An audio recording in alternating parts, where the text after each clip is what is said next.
with innate ability given by nature or God, depending on your faith, cannot fulfill her potential, cannot realize that potential, because society failed to give the tools of education, real education, not 10th class pass, not intermediate pass, not a degree, but real education, flowering of the mind,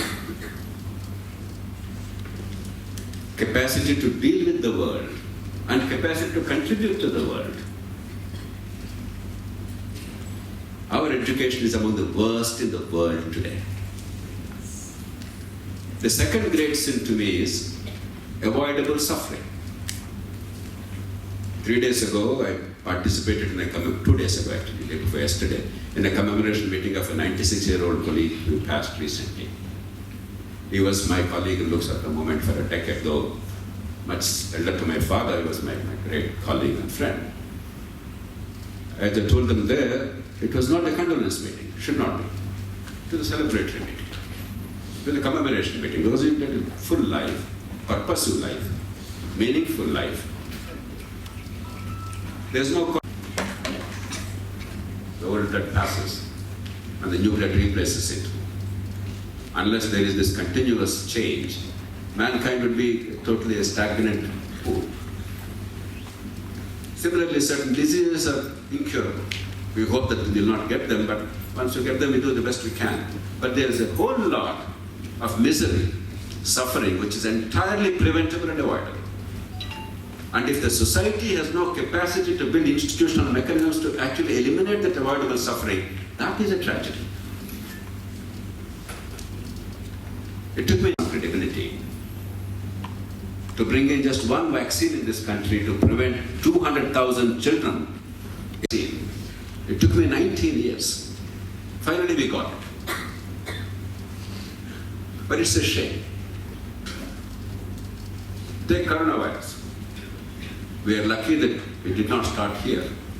We hope it will spread very slowly when it spreads in this country. We have no systems to handle that. That's the truth. Each individual, irrespective of caste, creed, gender, etc., lives with dignity under the same laws, with the same protection of the same laws, and nobody claims any privilege on account of birth or access to power or wealth. Rule of Aryan society. Without true egalitarianism, there cannot be democracy or a free society. The third and last element. Gandhiji in his 7 great sins talked about power without purpose. Local governments have zero power. Power your panchayats and municipalities, they are perfunctory. They're inconsequential. But you're going to see an intense struggle, an intense fight. Recently in Telangana we had municipal elections. There were municipalities where a vote was bought for 30,000 rupees. I'm not saying every vote is bought for that. But when the fight is very intense, competition is very intense, and a few votes will determine the success or failure. We are now offered freebies for short-term gain at the cost of the long-term public good, and at the cost of the delivery of the services that the government is chosen and funded to deliver. And we call it an election. The intensity of struggle for position without any purpose. Why are you seeking to be a panchayat sarpanch? Why are you spending so much money? There's no answer. A couple of years ago, some years ago, I was in Karnataka in a remote village. I'll conclude with this. The local has the lineman in the electricity board. It's a fairly low-level position. But in India, in organized sector, once you're an employee in government, you get a much higher salary than the rest of the people. Then you don't have to work once you're in government. On top of it, మన పాత cinema గుర్తుందా? మీ తరం చూసుంటారు. పక్కింటి ఆడాళ్ళ మనం చూడు వాడికి నగలు కూడా చెప్పంటే అంటాడు వాడికి గీతం కంటే గీతం ఎక్కువ తెలుస్తుంది. గీతం స్టేషన్ పేరు. So all these are there. There is a tremendous lure for any kind of public office or any kind of government position. They're asking for 1.5 lakh rupees bribe. I need some help. I don't have that money. We'll discuss that. You take that part out. He is a person who cannot spend, let us say this is not for a bribe, but a legitimate business or something else, to settle his son. He cannot raise £1 or £1.5 lakh. So I asked him, how much money did you spend to become a sarpanch in the election held about a few months ago? He said, set in a small little remote backward village. He said, sir, 9 lakh rupees.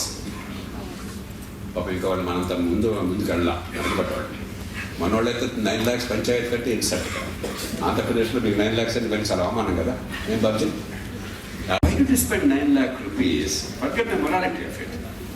When your family needs money, your children need employment and security, what made you spend 9 lakh rupees to become a sarpanch? He said, Unmadam sir, Unmadam. So this Unmadam has taken hold of this country. It's not merely that somebody is bad or corrupt. The moment there is some position, however inconsequential it is, చచ్చేవాడు లేచి కూర్చుంటున్నాడు పిచ్చెక్కుతాం ఎందుకో ఏమిటి అని ఆలోచించక్లాస్ what is there in it what am I doing in what way do I contribute to public good is it actually relevant does it make sense do I have the qualities to do that do I have the time and energy nothing this desperate yearning for recognition, this desperate seeking of salience, as a friend of mine called years ago, seeking salience is the dominant trait of the Indian psyche. But personal definition, not merely about corruption, that's obvious, it's very well known. But this desperation, this hunger to be recognized as something by virtue of position, not by virtue of your talent or your service or your accomplishments. That's not democracy, it's a joke. You may call it whatever, but it's not democracy. It's a disgrace. And this problem is not merely because of the leaders. Leaders certainly are terrible. I don't think I need to go into that, we all understand that. But we also have to introspect as human beings. This is cultural. This is societal. We have to wake up. I remember my first visit abroad. This is a very last point to make. I've taken much longer than I hoped. I'm sorry. Were incredibly powerful.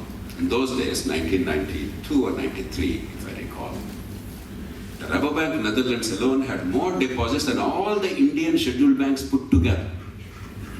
That was the magnitude of that institution, the power of that institution. So they had, like our PACs, they had the primary societies, and really influential, 270 of them, very influential, very rich.